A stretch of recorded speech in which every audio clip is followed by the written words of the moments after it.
চট্টগ্রামে চলছে ঐতিহ্যবাহী আব্দুল জব্বারের বলি খেলা।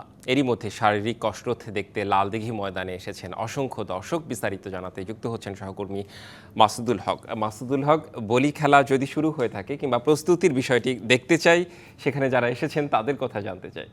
চট্টগ্রামের লালদিঘি মাঠে একটু আগে আরম্ভ হয়েছে ঐতিহাসিক জব্বারের বলি খেলা এবং একটু আগেই এই খেলার উদ্বোধন করেন সিএমপির কমিশনার।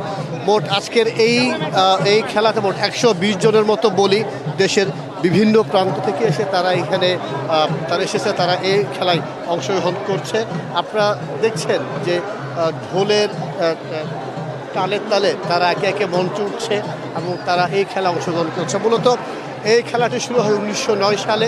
এই এলাকার আব্দুল জব্বার নামে একজন ব্যবসায়ী, তিনি এই খেলার মোটামুটি উদ্যোক্তা। তিনি এটি প্রথম আয়োজন করেন মূলত ব্রিটিশ বিরোধী আন্দোলনে চট্টগ্রামের যুবকদের উদ্বুদ্ধ করতে মূলত এই খেলাটির সূত্রপাত হয় এবং এরপর থেকে আজ অবধি এই খেলাটি চলছে।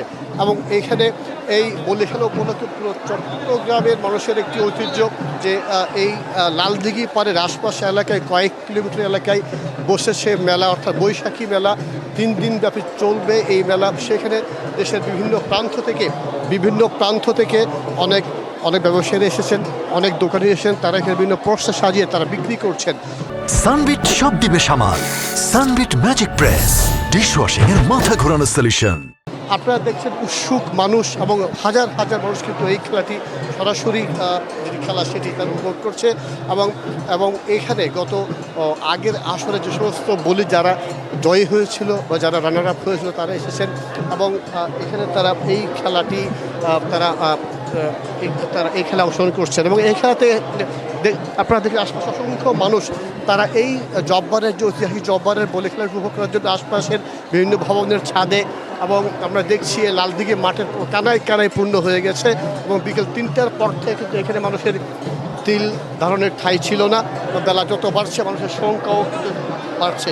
তো যেমনটি বলছিলাম, এই খেলাটি চলছে বিকেল 5টা পর্যন্ত চলবে। মোট 120 জন বলি, এই বলি থেকে একজন হয়তো চ্যাম্পিয়ন হবে। সে সময় হয়তো আমরা আপনাদেরকে আপডেট জানাতে পারবো।